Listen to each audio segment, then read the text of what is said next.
Shalom. Puji Tuhan. Salam bahagia dan salam sejahtera bagi kita sekalian yang sudah hadir dan yang mengikuti ibadah ini hari ini, juga yang mengikuti secara online, baik langsung dan tunda. Kami ucapkan selamat bergabung. Mari kita akan undang hadirat Tuhan, kita menyanyi, memuji Tuhan, beribadah dengan sukacita. Ibadah itu bersalah labanya. Amin.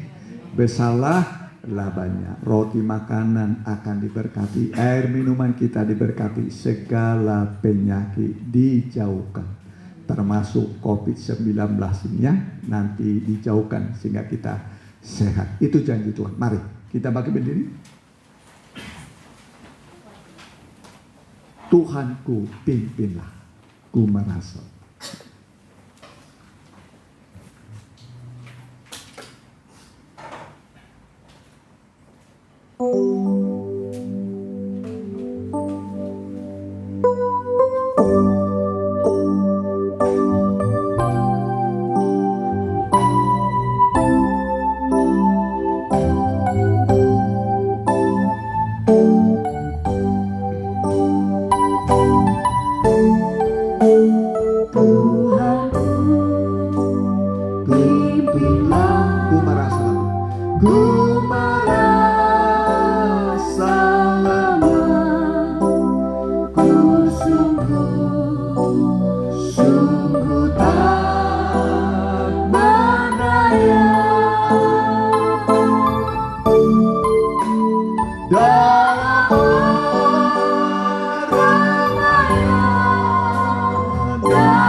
Di tengah dunia yang penuh mara bahaya seperti COVID-19 yang melanda seluruh dunia, telah banyak korban berjatuhan, dan kami yakin lewat ibadah ini kami akan dilindungi oleh Tuhan. Di tengah resesi yang semakin kuat melanda dunia ini, tapi kami akan tetap dipelihara oleh Tuhan. Janji-Mu adalah pemeliharaan dengan yang sempurna dari Tuhan sampai kesudahan alam. Tuhan akan memelihara kami seperti biji mata-Mu sendiri. Terima kasih Tuhan, biarlah ibadah ini diberkati oleh Tuhan, yang hadir diberkati oleh Tuhan, yang mengikuti secara online juga diberkati oleh Tuhan, baik yang langsung dan tunda diberkati oleh Tuhan. Dan kami tolak anasir kuasa kegelapan dalam nama Tuhan. Kami perintahkan keluar dari ruangan ini terutama dari hati kami masing-masing. Kuasa kegelapan kami usir di dalam nama Tuhan Yesus. Mujizat akan terjadi di tengah-tengah kami, berkat sesuai kebutuhan kami akan kami terima di tengah-tengah ibadah ini. Kami alaskan doa kami dalam nama Tuhan Yesus. Haleluya. Amin. Ya, silakan dulu. Ya. Sekali lagi saya sapa bagi Bapak Ibu yang baru pertama kali hadir, kami ucapkan selamat datang. Tuhan memberkati kita sekalian, dan yang mengikuti secara online, selamat mengikuti. Tuhan memberkati kita. Kita nyanyikan Ebenezer. Sampai sekarang Tuhan menyertai kita. Amin. Tuhan memberkati, Tuhan menolong kita.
Ebenezer artinya sampai sekarang Tuhan menolong kita. Ya, jadi jangan takut, kalau Tuhan yang menolong pasti berhasil. Ya, puji Tuhan, kita ganti nyanyian kita, Allah itu baik.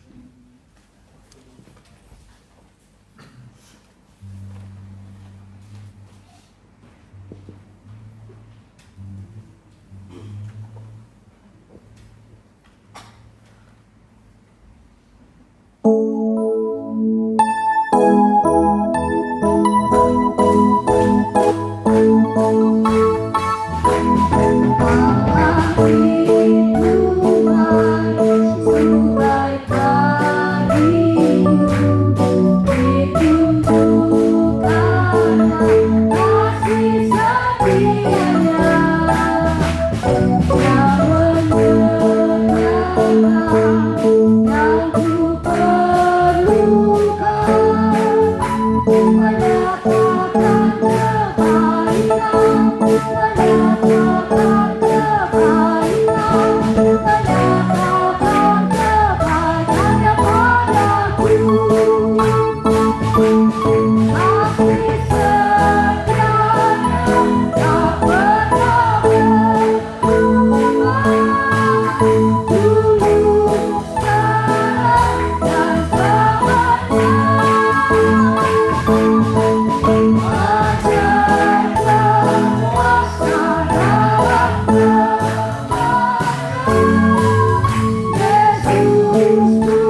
menyanyikan nyanyian di dalam dunia ada 2 jalan. Ada berapa jalan? 1 yang lebar, 1 yang sempit. Pilih mana? Sesak sempit tapi masuk surga daripada lega bebas segala-galanya boleh nggak usah kebaktian, boleh berbuat dosa ya, tapi ujungnya neraka, akhirnya menderita selama ya.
Sukacita bergelori di sorga, amin. Kita nyanyikan nyanyian terakhir ya, indah rencana. Kita pakai berdiri.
kesulitan dalam hidup ini, pencobaan silih berganti kami hadapi.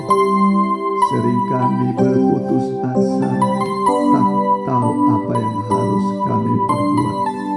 Tetapi ketika kami berbeban berat, seperti umat-Mu Israel 400 tahun diperbudak di Mesir, sampai mereka berputus asa akan hidup mereka, firman Tuhan pun disampaikan tidak bisa lagi masuk karena terlalu berat perhambaan yang mereka alami.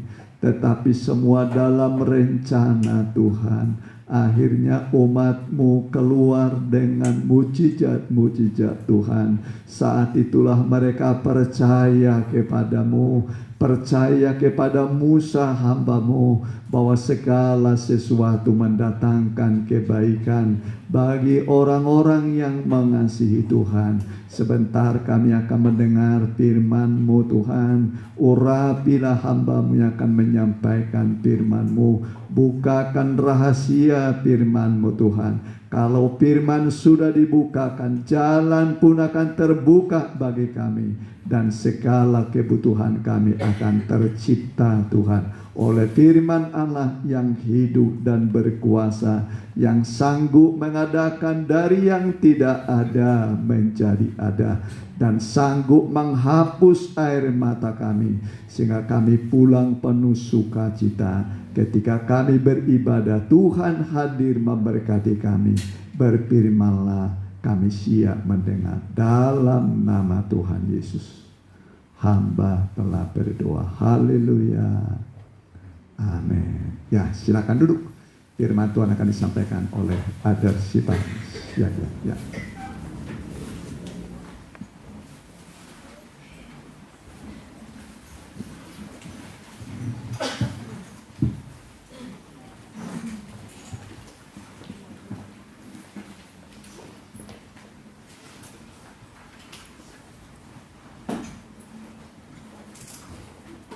Salam bahagia dan salam sejahtera bagi kita yang dikasihi oleh Tuhan. Selamat bersekutu di dalam firman Tuhan di mana saja kita berada dan juga yang mengikuti ibadah ini secara langsung. Terutama juga bagi yang pertama kali datang, salam persekutuan di dalam kasih-Nya Tuhan. Kita baca Wahyu 12 ayat yang pertama. Wahyu pasal 12 ayatnya yang pertama. Perempuan dan naga. Maka tampaklah suatu tanda besar di langit. Seorang perempuan berselubungkan matahari dengan bulan di bawah kakinya, dan sebuah mahkota dari 12 bintang di atas kepalanya. Ya, cukup dulu sampai di situ.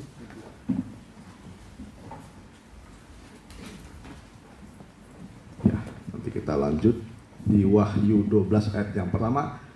Lebih baik kita baca bersama-sama. 1, 2, 3. Maka tampaklah suatu tanda besar di langit, seorang perempuan berselubungkan matahari dengan bulan di bawah kakinya, dan sebuah mahkota dari 12 bintang di atas kepalanya. Nah, ini adalah suatu tanda besar di langit. Jadi bukan di bumi. Tanda besar ini besar sekali di langit, dan dalam bahasa aslinya besar ini mega, ya, sangat besar. Megas itu artinya juga dahsyat, dan begitu juga puncak dari segala tanda-tanda di langit, dan juga mengherankan. Itu artinya besar, mengherankan, puncak, dan juga besar. Dan inilah dari segala tanda, inilah tanda yang paling terbesar di dunia ini, yaitu seorang perempuan berselubungkan matahari. Ya, berselubungkan itu artinya berpakaian matahari dengan bulan di bawah kakinya, dan sebuah mahkota dari 12 bintang di atas kepalanya. Ya, saya tidak akan menjelaskan lebih terlalu dalam ya, tetapi kulitnya saja saya bahas pada hari ini inilah suatu tanda besar. Jadi banyak tanda. Tanda juga artinya mujizat paling terbesar. Dan ini puncak dari tanda-tanda yang besar dari Alkitab, puncaknya di Wahyu 12 ayat yang pertama. Ya.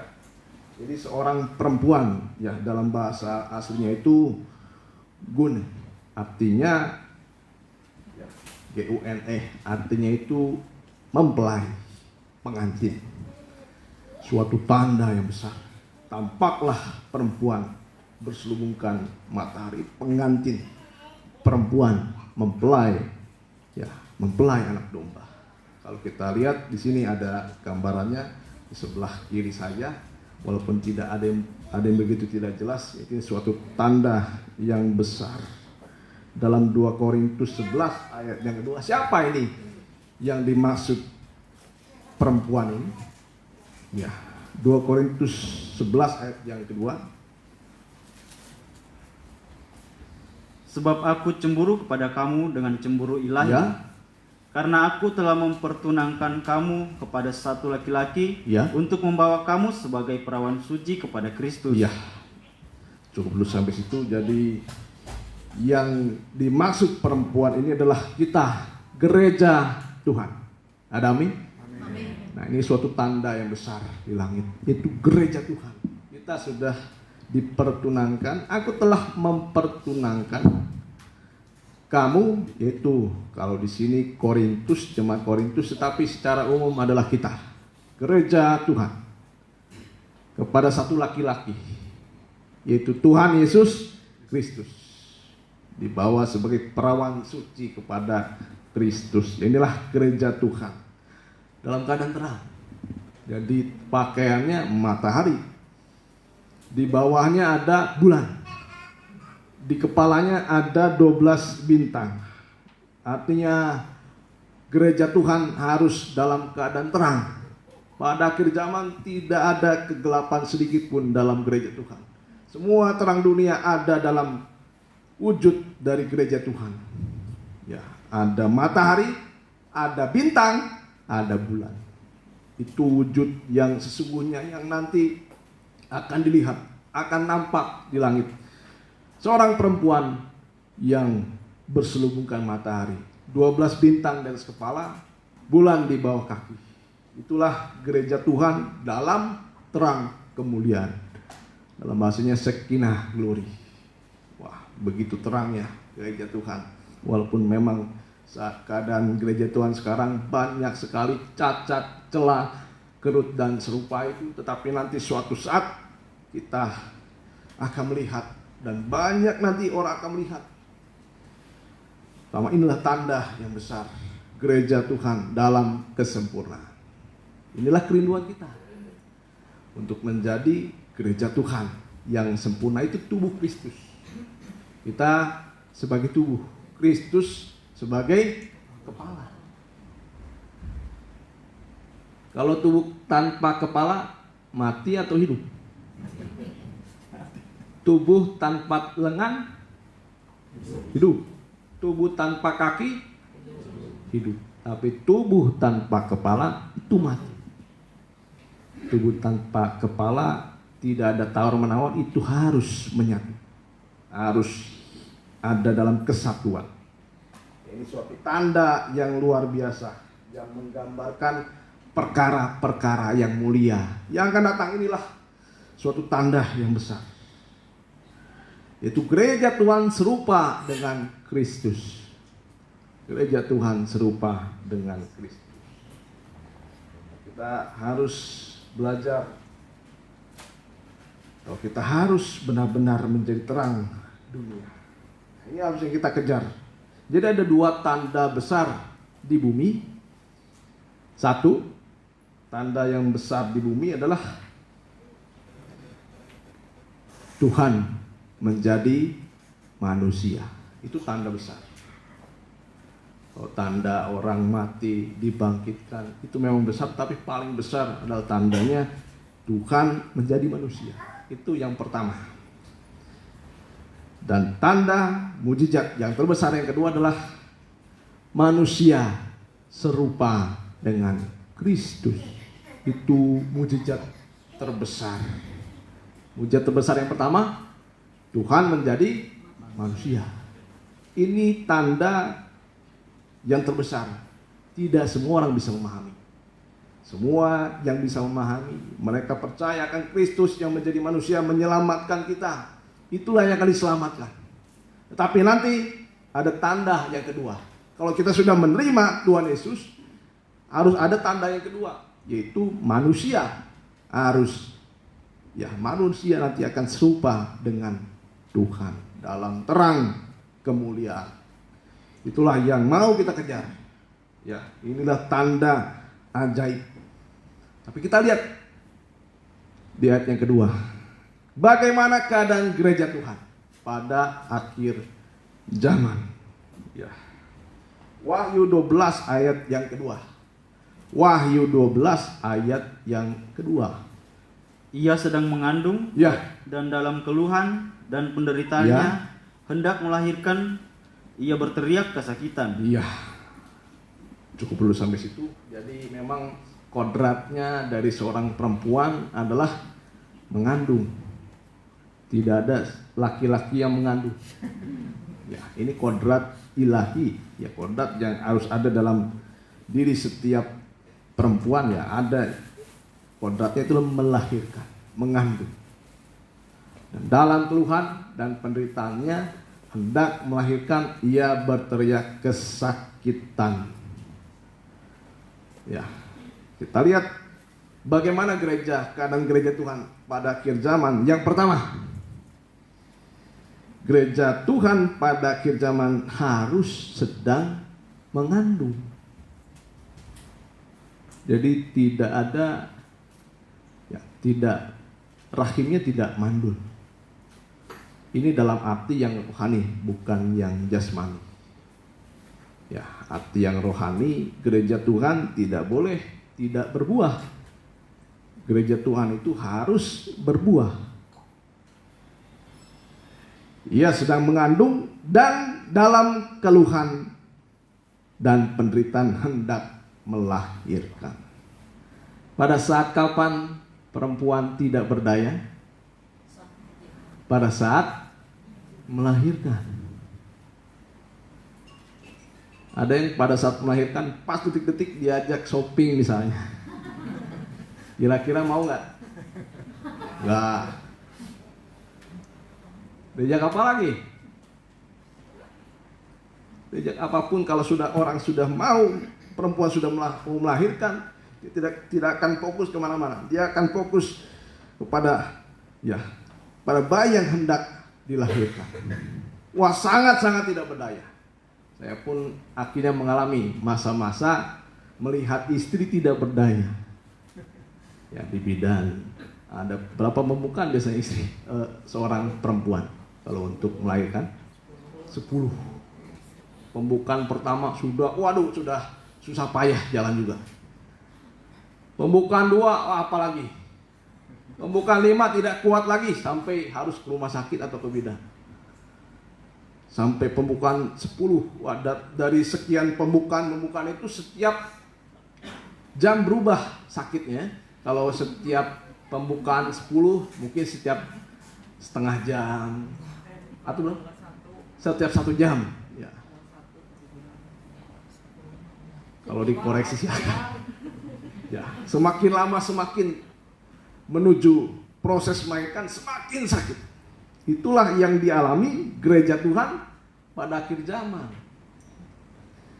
Jadi mungkin ada orang bertanya, mengapa ya hidup saya semakin susah, semakin bukan misalnya kehidupan saya semakin berliku-liku.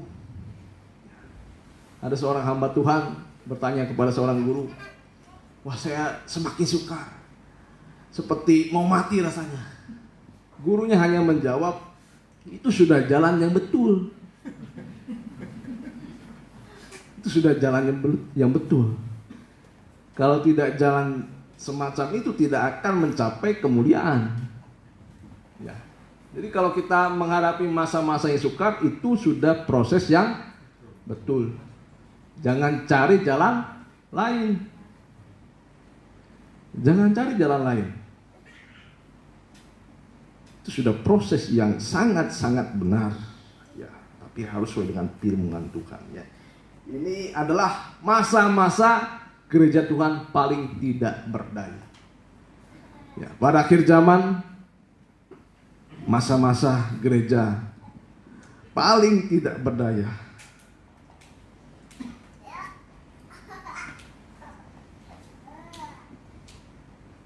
Nah, kita lihat kalau orang sudah mau melahirkan itu antara hidup dan mati. Dan tidak sedikit juga pada saat proses melahirkan, ibunya benar-benar tidak ada. Artinya mati. Anaknya mungkin bisa diselamatkan. Atau mungkin kedua-duanya tidak selamat. Ini proses melahirkan. Nah, nanti akhir zaman gereja Tuhan akan menghadapi banyak masa-masa yang sukar. Di sini, wah, seperti mau melahirkan, sakit bersalin. Itulah yang dialami oleh gereja Tuhan dan tidak boleh ditawar oleh gereja Tuhan. Ya. Masa-masa tidak berdaya. Kita lihat gereja Tuhan, keadaannya pada akhir zaman, ia hendak hendak melahirkan. Dia sedang mengandung, hendak melahirkan seorang anak. Itu yang pertama. Yang kedua, di ayat yang ketiga. Maka tampaklah suatu tanda yang lain di langit, Ya. dan lihatlah, seekor naga merah padam yang besar, Ya. berkepala 7 dan bertanduk 10, dan di atas kepalanya ada 7 mahkota. Dan ekornya menyeret sepertiga. Ya, cukup dulu sampai situ. Keadaan yang pertama, gereja Tuhan seperti seorang perempuan yang mengandung dan hendak bersalin. Yang kedua, setelah gereja Tuhan mengandung dan mau melahirkan, dia dihadapkan dengan seekor naga besar. Bayangkan, saudara, ada seorang perempuan mau hendak bersalin, ada seorang perampok mungkin di sampingnya, apakah tidak berdaya? Ya, pasti tidak mengalami, pasti mengalami ketidakberdayaan. Nah, itulah jadi tanda gereja Tuhan pada akhir zaman. Yang kedua, menghadapi menghadapi ular tua atau naga. Ini artinya setan. Ya. Dan setan ini juga yang menggoda Hawa supaya Hawa ini jatuh. Nah, pada saat penciptaan yang pertama, Hawa jatuh. Seorang perempuan jatuh. Tapi pada akhir zaman, seorang perempuan ini sudah benar-benar berpegang pada firman Tuhan. Naga ini tidak bisa menjamah si perempuan ini. Itu gereja Tuhan. Jadi ada dua kegenapan besar terjadi. Yang pertama, kita lihat bahwa perempuan itu gereja Tuhan dalam keadaan sempurna. Ini seluruh tanda-tanda yang dalam Alkitab memuncak nanti pada gereja Tuhan. Dan juga ada kegelapan yang memuncak. Itulah pada akhir zaman, kegelapan dari kegelapan. Kegelapan yang memuncak. Ya, ini kegelapan dari semua pekerjaan setan. Itu si ular tua menghadapi perempuan. Itulah gereja Tuhan. Nah, jadi sebelum perempuan ini disingkirkan, dia harus juga melihat, ya. Nah, dan naga ini karena mempelai perempuan ini begitu terang, begitu memikat bagi naga. Nah, naga ini juga memikat, ya. Naga ini juga terpikat oleh gereja Tuhan. Kalau dunia itu sudah menjadi miliknya, orang-orang dunia sudah menjadi miliknya, yang menjadi sasaran naga adalah gereja Tuhan. Ya, kita semua. Oleh sebab itu jangan lengah. Jangan lengah pada akhir zaman. Semua ini memuncak nanti kegenapannya pada si ular tua untuk memusnahkan gereja Tuhan. Apa pekerjaan dari setan? Pekerjaan dari setan itu menyesatkan. Pekerjaan dari setan itu menyesatkan gereja Tuhan, mau membinasakan gereja Tuhan. Raja kegelapan, setan. Ya, jadi setan datang pada saat gereja Tuhan tidak berdaya.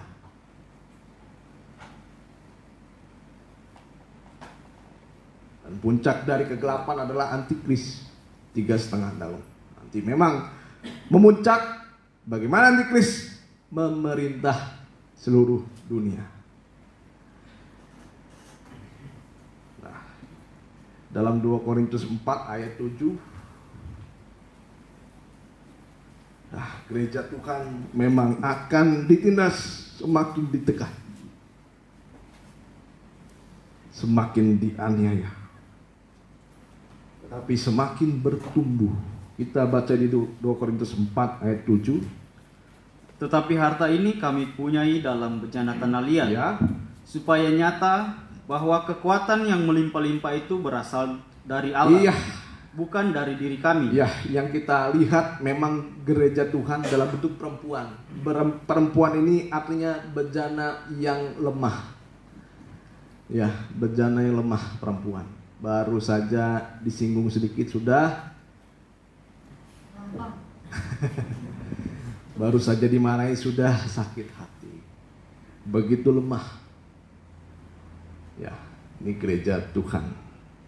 Ya, dalam tanda perempuan. Tapi kalau kita menjadi bejana tanah liat, nah, beda bejana tanah liatnya. Bejana tanah liat ini sudah bejana tanah liat yang kuat. Kalau dalam pengajaran tabernakel itu ada buli-buli emas. Sudah menjadi tanah liat yang dilapisi oleh emas. Ya, terus? Dan dalam segala hal kami ditindas, Ya, walaupun ditindas, namun tidak terjepit. tidak terjepit. Walaupun manusia itu lemah, kalau sudah ada kemuliaan Tuhan, dia tidak akan terjepit. Tetapi makin ditindas, dia tidak akan terjepit. Ya, terus? Kami habis akal, Ya. namun tidak putus asa. Nah, kalau manusia biasa, kalau udah habis akal, putus asa. Tapi kalau orang ada kemuliaan dari dalam dirinya, kemuliaan Kristus, dia tidak akan mudah putus asa. Terus? Kami dianiaya, Ya. namun tidak ditinggalkan Iya, sendirian. ini yang harus kita tekankan dalam diri kita. Kalau kita merasa diri sendiri dianiaya, Tuhan tidak pernah meninggalkan kita. Terus Kami dihempaskan, dihempaskan. namun tidak binasa. Ya, inilah tanda bagaimana perempuan yang lemah. Kalau dihempaskan pasti sudah sakit hatinya. Dianiaya apalagi, ditindas apalagi. Tetapi ini gereja Tuhan, walaupun memang seorang perempuan, tetapi sudah dalam bentuk yang mulia, namun tidak binasa. Terus? Kami senantiasa membawa kematian Yesus di dalam Ya. tubuh kami, Ya, supaya kehidupan Yesus juga menjadi nyata di dalam tubuh Iya. kami. jadi bagaimana caranya supaya kita ditindas tidak putus asa? Kalau tindas tidak terjepit. Ketika kita habis akal tidak putus asa. Itu kalau kita senantiasa membawa kematian Yesus di dalam tubuh kita. Jadi jalan atau langkah-langkah kehidupan kita memang mengikut jejaknya Tuhan. Apa itu mengikut jejaknya Tuhan? Prosesnya pertama harus mengalami pengalaman bersama Tuhan Yesus. Pengalaman yang pertama, pengalaman kematian. Tidak bisa ditawar. Oleh gereja Tuhan tidak bisa ditawar. Pengalaman kematian ini harus selalu dibawa setiap saat. supaya kehidupan Yesus juga nyata di dalam tubuh kita. Jadi mengapa kadang-kadang kehadiran Tuhan kita di dalam tubuh kita tidak nyata? Karena kita tidak mau mengalami proses, bukan hanya proses yang secara dunia, tapi proses kematian. Proses kematian itu kalau dianiaya, tidak, ya kita bahas lagi kalau dianiaya. Ayat yang sebelumnya, kalau kita dianiaya, kita merasa tidak ditinggalkan karena Tuhan ada bersama kita. Kalau dihempaskan, kita tidak binasa. Itu orang-orang yang berjalan dalam proses kematian Tuhan, dia tetap kuat dalam segala hal, apalagi dalam menghadapi berkat. Kita harus tetap bersyukur kepada Tuhan. Ayat 11. Ayat yang ke-11. Ya. Sebab kami yang masih hidup ini terus-menerus diserahkan kepada maut karena Yesus. Gereja awal memang benar-benar diserahkan seperti kepada kematian. Terus supaya juga hidup Yesus menjadi nyata di dalam tubuh kami yang fana ini. ini. Jadi kalau kita mau hidup berjalan bersama Tuhan, jangan tinggalkan proses kematian. Apa itu proses kematian? Kita mati terhadap dosa-dosa kita. Boleh menawar? Tidak. Tidak ada jalan lain. Kalau sudah kematian, ada kebangkitan. Kalau sudah kebangkitan, barulah kemuliaan. Kalau kita mulia tanpa proses kematian, mulianya itu palsu. Kalau kita bangkit tetapi matinya setengah-setengah, bangkitnya juga palsu. Apa yang ada seekor binatang. Ya, itu gambaran dari antikris. Dia seperti mati,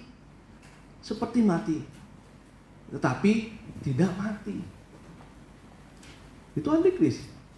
Dia mau menyamai Tuhan. Seperti mati, tapi tidak mati. Benar-benar tidak mati. Hidup lagi. Bangkitnya palsu. Dia tidak mengalami kebangkitan. Tapi kalau kita mau mati benar-benar bersama Tuhan, bangkitnya akan nyata. Kemuliaannya pun akan nyata. Haleluya. Nah, kita sekarang masuk dalam penglihatan yang besar.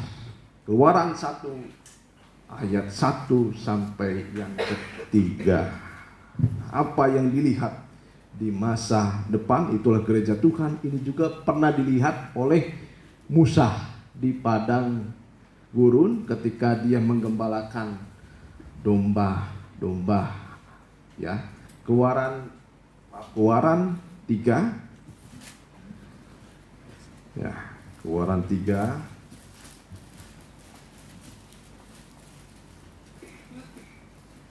Keluaran 3 ayat 1.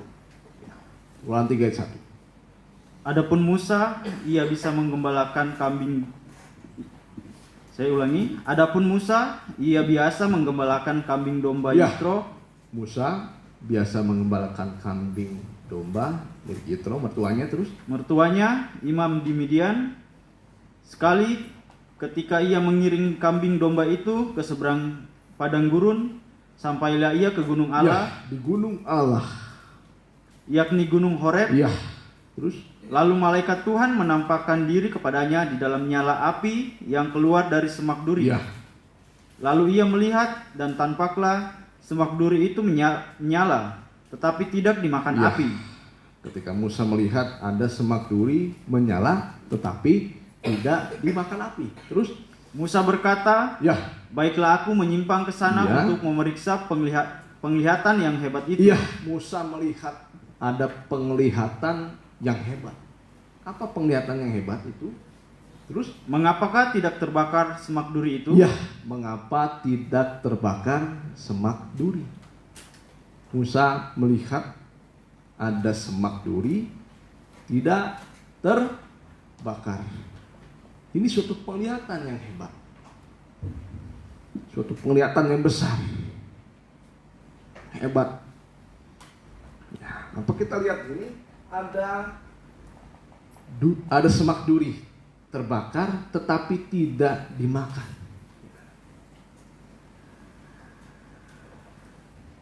Tidak habis.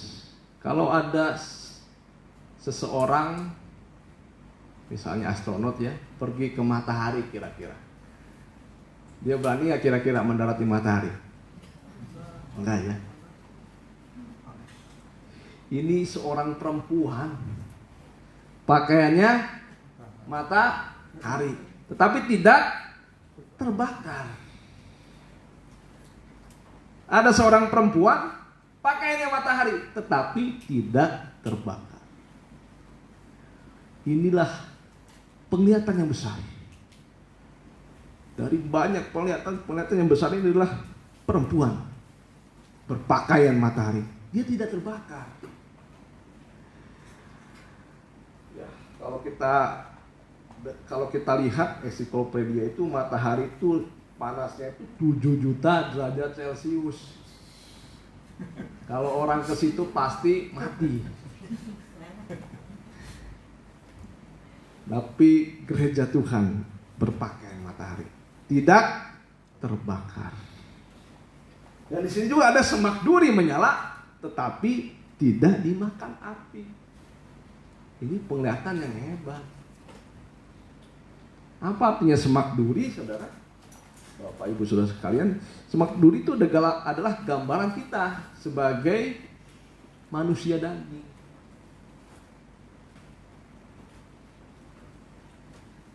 Manusia daging. Kalau Musa melihat semak duri saja, tidak ada api di situ, dia tidak akan melihat. Itu suatu penglihatan yang biasa saja. Yang bisa kita lihat di mana-mana, ada semak duri biasa tumbuh. Nah, itulah gambaran manusia. Jadi manusia ini digambarkan sebagai semak duri. Kalau kita lihat semak duri, kalau dia tidak ada angin, wah dia bisa, kita bisa lihat seperti rukun semuanya, damai. Itu semak duri. Kalau tidak ada angin, seperti semua kalau berjalan sesuai dengan kehendak kita, biasanya kita rasa damai, enak.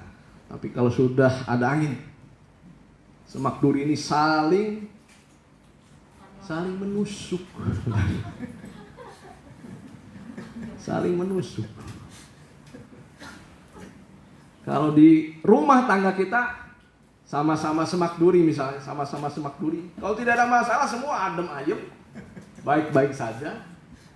Tapi baru saja ada masalah ekonomi, wah duri ini semakin ditiup, semakin saling menusuk. Tidak heran banyak sekali rumah tangga itu hancur berantakan karena dalam isinya itu duri-duri semuanya. Nah, ini penglihatan tidak hebat. Kalau misalnya dalam rumah tangga yang di dalamnya hanya duri-duri saja, itu ya saya rasa itu orang di luar Tuhan lah ya. Kalau kita manusia ini harus benar-benar seperti manusia, seperti semak duri yang terbakar tapi tidak hangus. Ini penglihatan yang hebat. Semua berjalan, ya semua jalan tenang, ya duri-duri itu biasa saja. Tapi kalau sudah ada pencobaan dalam rumah tangga, anak mungkin, cucu mungkin, atau mungkin orang tua, suami atau istri, kalau sama-sama duri saling menyakitkan. Ini penglihatan yang biasa di tengah-tengah masyarakat. Tidak ada hebat-hebatnya. Ya. Kadang-kadang menusuk, kalau tidak dari depan, dari samping kanan, samping kiri. Paling sakit itu menusuk dari belakang. Kalau menusuk dari belakang, kalau menusuk dari depan, ya masih kita tahu pelakunya ya. Wah, masih kita. Tapi kalau sudah menusuk dari belakang, siapa ini?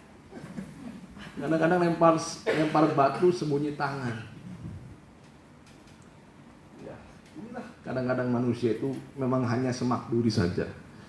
Tabiatnya kalau menusuk dari belakang itu tabiat orang munafik. Amen.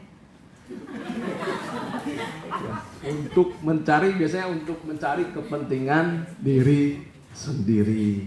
Kalau untuk mencari kepentingan diri sendiri, biasanya mengorbankan yang lain. Ya. Itulah semak duri. Ini penglihatan yang biasa kita lihat di dunia ini, semacam itu.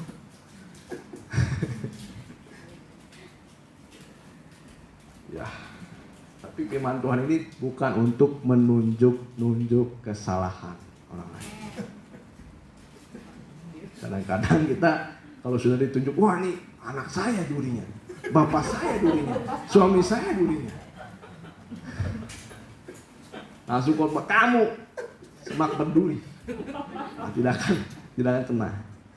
Nah, tapi kalau ada firman menunjuk dosa-dosa kita, jadi tanda orang sudah mengerti firman Tuhan itu banyak berdiam diri, tidak banyak berkata-kata, dia lebih banyak mendengar. Itu tanda orang yang sudah mengerti firman Tuhan. Jadi kalau kita mendengar firman semacam ini bukan untuk menunjuk kesalahan suaminya, istrinya. Wah benar ya, ternyata ada duri dalam keluarga saya. Satu saja menjadi duri, wah satu keluarga bisa apa, sakit. Bisa sakit. Jangan pulang malah menunjuk temannya juga. Wah, dekat dia seperti ditusuk saya dari belakang. Ya, jadi banyak berdoa supaya kita jangan jadi duri saja. Jangan kita jadi duri. Dimanapun kita berada, jadilah berkat, jangan jadi duri. Makanya digambarkan gereja Tuhan seperti perempuan. Nah, perempuan memang tidak bisa mukul, tidak bisa istilahnya, wah kadang-kadang nusuk, tidak. Kadang-kadang ucapan ini yang jadi duri. Ucapan ini yang jadi duri. Oh tahu, sudah tersebar berita tentang saya kemana saja, aib saya kemana saja. Nah, ini ucapan juga jangan jadi duri. Ada amin? Ya, pulang dari sini kita bukan semak duri saja yang hanya menusuk ke sana ke sini. Kalau ada pencobaan, kadang buat masalah di mana-mana saja. Nah, kita jangan seperti itu. Ya, kita berdoa supaya kita banyak sekarang berdiam diri. Kalau orang mati, ada nggak yang ngomong? Kalau orang mati itu banyak diam diri. Begitu orang yang sudah mengerti secara rohani banyak diam diri. Jangan baru turun dari gereja sudah menusuk sana ke sini. Tapi tetap kita menjadi manusia yang seperti gereja Tuhan ini. Walaupun berpakaian matahari tetapi tidak hangus terbakar. Inilah penglihatan yang hebat. Yaitu kalau semak duri itu sudah menyala tetapi tidak terbakar. Kalau semak duri biasanya kalau sudah dilalap oleh api, dia akan terbakar. Itu juga kalau kita, ini artinya penyucian. Jadi kalau kita di mana-mana itu, kalau misalnya seperti kita dibakar, jangan ikut terbakar, jangan habis. Kalau habis itu bukan penglihatan yang hebat, itu bisa dilihat di mana saja. Tapi kalau kita lihat ada orang dimaki, dicaci, dihina dan lain sebagainya, tetapi tidak terbakar, itu penglihatan yang besar dari anak Tuhan. Ya, jadi bagaimana semak duri ini menyala tetapi tidak terbakar? Yaitu kalau ada api Roh Kudus. Kalau ada api Roh Kudus, dia akan tetap menyala. Dia tidak hangus oleh apapun juga. Ya, kita baca ayat terakhir saja. Walaupun mungkin ada duri seperti Paulus ada dalam dirinya duri. Ya. Kita baca di 2 Korintus 12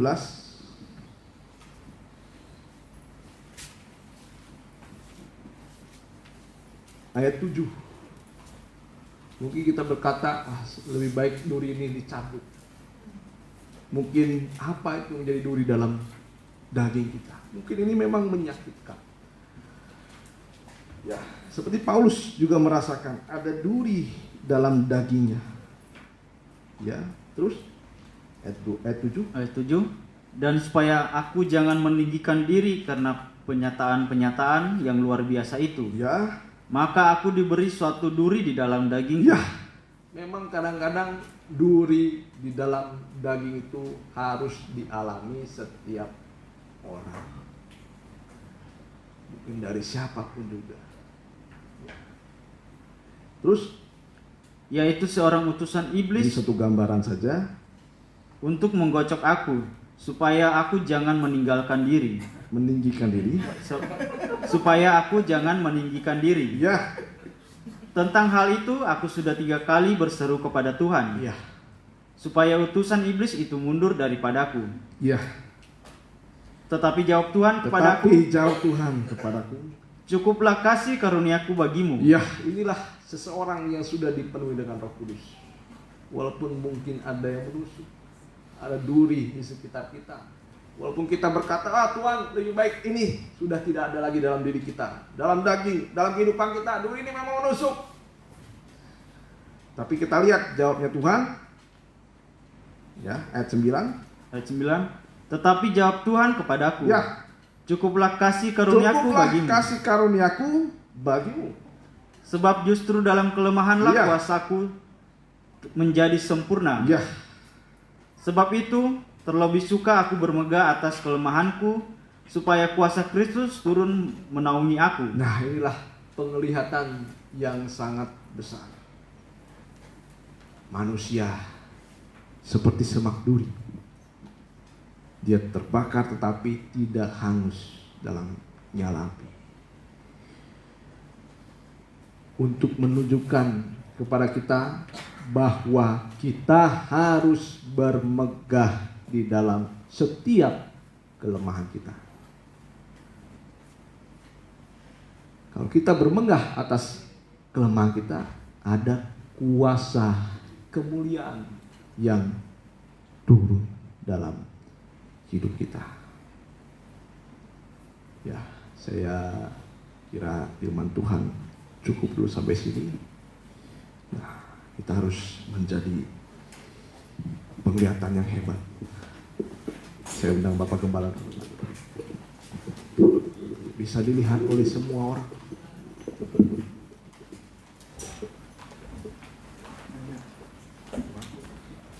Tuhan ku tuntun.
coba peganglah tanganku ya Tuhan. Sama-sama kita berdua.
Dia pegang kita dengan tangannya yang lembut, dengan hatinya yang tulus.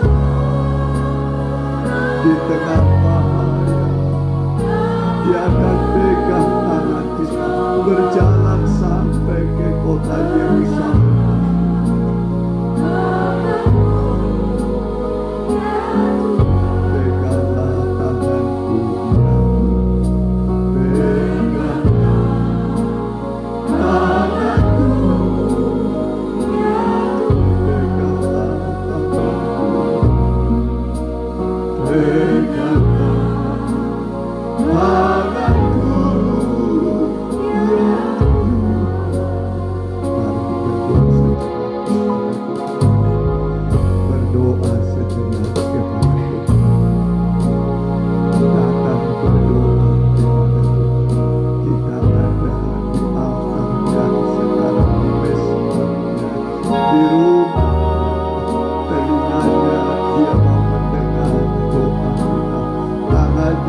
Dia terulur bagi kita, kakinya sedang menghampiri engkau.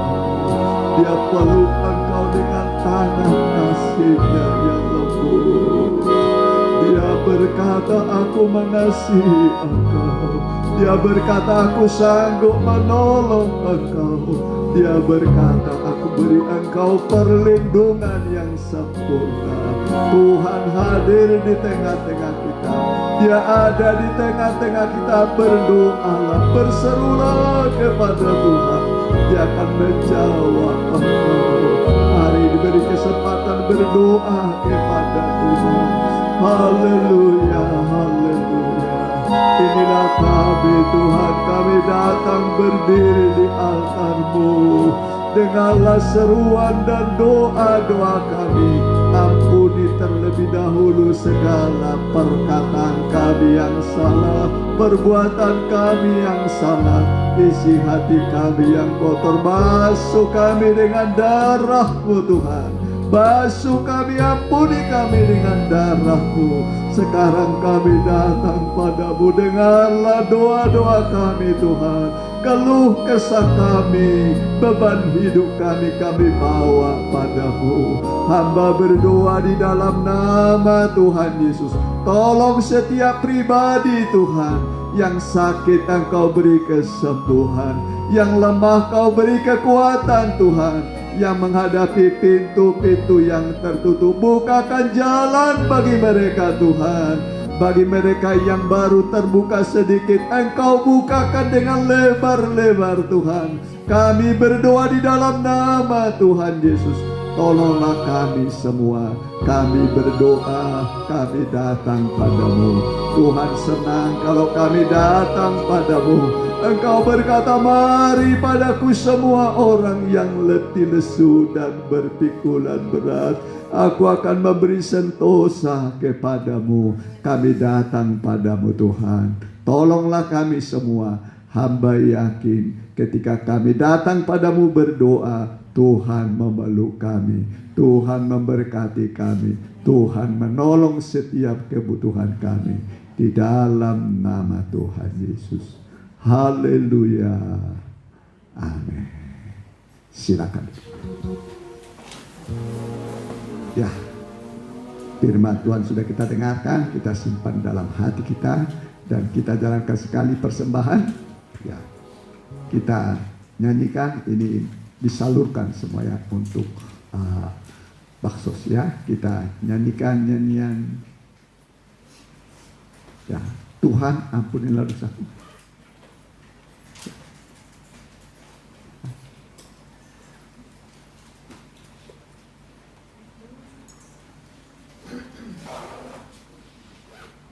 Ya, ya.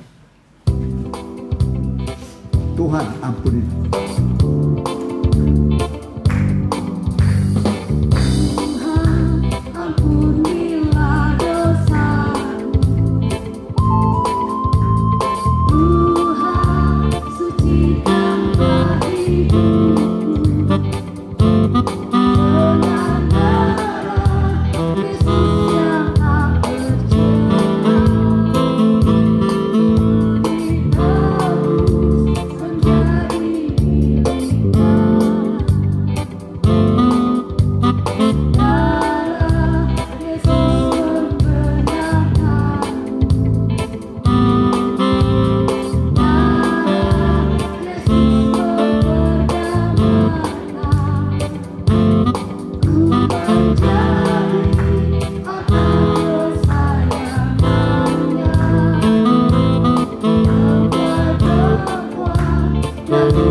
Berlimpah, tidak kurang ya, tidak juga pas, tapi Tuhan beri rasa aman berlimpah-limpah. Terutama di tengah pandemi ini kita merasa aman. Dimanapun kita berada, kemanapun kita pergi, waktu berbaring, waktu sedang beraktivitas, ya, kita tetap merasa aman. Janji Tuhan adalah perlindungan sampai pada kesudahan alam. Puji Tuhan ya. Ya, mungkin ditampilkan ada pengumuman. Hari Selasa ini kita doa ya, doa puasa. Mulai jam 7:30 malam Senin sampai jam Selasa jam 7:30. Setelah itu dibuka bersama, tidak perlu bawa apa-apa ya. Jadi buka bersama di sini ya, Selasa dalam doa puasa. 2 minggu sekali kita bikin puasa ya. Ya, kalau tidak puasa doa biasa saja. Kemudian pokok-pokok doa adalah pergumulan saudara pribadi, pertumbuhan iman, kemudian supaya semua jemaat Tuhan ya mendapatkan perlindungan yang sempurna, terutama di COVID ini tidak ada satupun yang kena, amin, dan terpelihara semua. Itu janji Tuhan ya. Pergumulan gembala itu ya begitu ya, kita semua juga sedang di tengah pandemi, tapi kita akan dilindungi oleh Tuhan. Hari Rabu pendalaman Alkitab di sini, kitab Wahyu pasal yang kelima. Ya. Kemudian hari Sabtu ibadah remaja muda secara online dan sekolah minggu. Kemudian minggu depan kita di Cimindi 7.30, di sini 10.30. Ya, itu saya kira. Ya, bagi saudara yang pertama kali hadir, Tuhan memberkati kita sekalian. Ya, tentu kita rindu bisa bersama mendengarkan firman Tuhan yang besar. Ya, masih ada lagi? Yang sakit kita bawa dalam doa. Ya, Ibu Nonce, anak dari Tante, ya, Tante yang Ance, ya, Tante Ance. Kemudian Nesa, Opu Oring, Pak Siswanto, Mama dari Ibu Lydia, ya, supaya Opu Romando. Kemudian ibu-ibu yang sedang mengandung, hamil, dan yang sedang menanti masa-masa bersalin, supaya Tuhan lindungi dan Tuhan beri keselamatan bagi ibu dan anaknya, dan segala yang dibutuhkan Tuhan mencukupi. Ya, ya, Natal kita bulan Desember belum ditentukan tanggalnya, tapi ya mudah-mudahan minggu depan sudah terbentuk panitianya. Ya, ya, itu saya kira kita tutup dalam doa.